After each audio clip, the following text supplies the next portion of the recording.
Kamu berdiri di tengah ruangan yang remang. Kamu merasa hampa seperti keramik yang retak.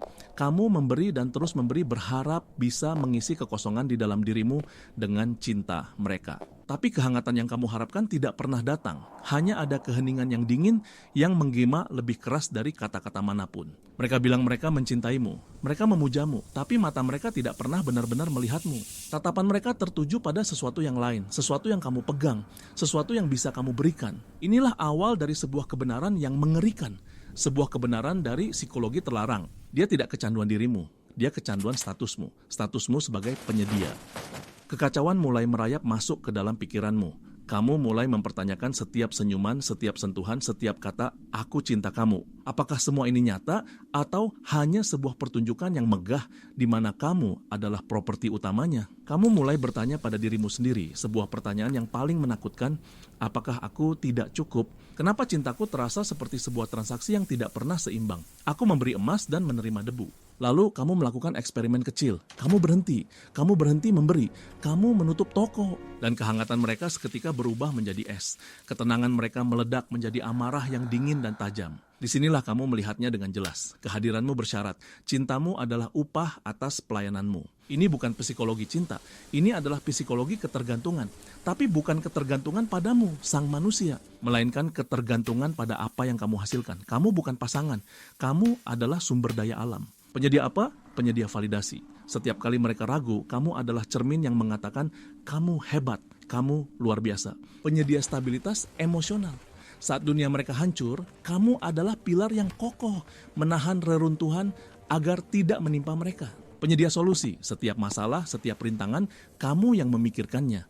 Kamu adalah arsitek dari ketenangan hidup mereka. Penyedia sumber daya, baik itu waktu, tenaga, atau bahkan uang, kamu adalah bank yang tidak pernah tutup dengan brankas yang selalu terbuka. Cinta mereka adalah ilusi, sebuah anestesi yang dirancang dengan cermat untuk memastikan kamu tidak pernah merasakan jarum infus yang menancap di nadimu. Ini bukan dinamika cinta, ini adalah dinamika parasit dan inangnya yang disamarkan dengan indah sebagai sebuah romansa.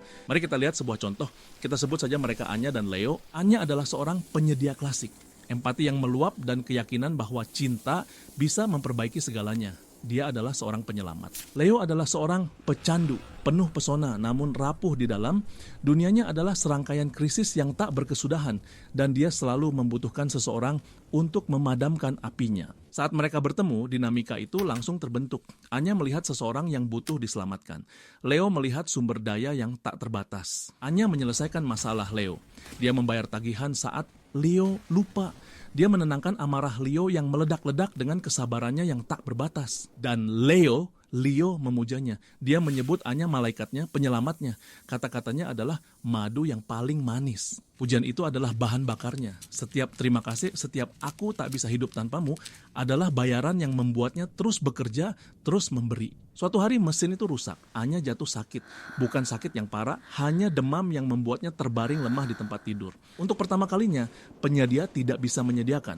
Toko itu tutup karena keadaan. Apa yang Leo lakukan? Apakah dia merawatnya, membawakan sup hangat, membacakan cerita? Tidak. Leo menjadi gelisah. Dia mondar-mandir di luar kamar, bukan karena khawatir, tapi karena jengkel. Masalahnya, yang biasanya diselesaikan Anya, kini menumpuk.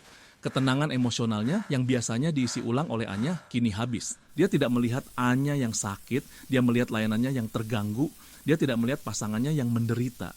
Dia melihat SPBU-nya yang kehabisan bensin. Ini adalah momen krusial, momen di mana topeng itu retak karena kelalaian. Saat Anya pulih, sesuatu di dalam dirinya telah berubah. Retakan di topeng Leo telah membuka matanya. Dia mencoba menetapkan batasan. Tidak, aku lelah malam ini. Tidak, kamu harus menyelesaikan itu sendiri. Dan inilah reaksi seorang pecandu saat pasokannya diancam. Leo tidak berkata, aku mengerti, sayang. Dia berkata, kamu egois. Dia berkata, kamu sudah berubah. Dan dia benar. Anya telah berubah. Dia berhenti menjadi SPBU. Dia mulai menjadi manusia kembali. Kebenaran yang paling menyakitkan dan paling membebaskan adalah ini. Pecandu tidak akan panik jika kamu mengancam akan pergi. Mereka mungkin akan sedih. Ego mereka mungkin terluka. Tapi mereka tidak akan panik. Namun mereka akan panik jika kamu mengancam akan menutup keran. Hentikan pasokan, emosional, finansial, praktis. Hentikan peranmu sebagai penyedia. Dan lihatlah topengnya hancur berkeping-keping. Saksikanlah kepanikan yang sesungguhnya. Wajah yang muncul di baliknya bukanlah wajah cinta yang terluka. bukan wajah seseorang yang kehilangan belahan jiwanya. Itu adalah wajah seorang pecandu yang sumber narkotikanya tiba-tiba hilang. Melepaskan peran sebagai penyedia adalah salah satu hal yang paling menyakitkan. Kamu akan berduka. Kamu akan berduka atas cinta yang kamu pikir nyata. Kamu akan meratapi masa depan yang kamu bangun di atas fondasi yang rapuh. Tapi ini juga hal yang paling membebaskan, karena di tengah reruntuhan ilusi itu, kamu akan menemukan sesuatu yang telah lama hilang. Kamu akan menemukan dirimu kembali, dirimu yang utuh, yang tidak perlu membeli afeksi dengan pengorbanan diri. Cinta sejati tidak menguras, cinta sejati mengisi. Kemitraan sejati tidak mengambil, kemitraan sejati saling memberi. Dan kamu, lebih dari siapapun, layak untuk diisi, bukan untuk selamanya dikosongkan.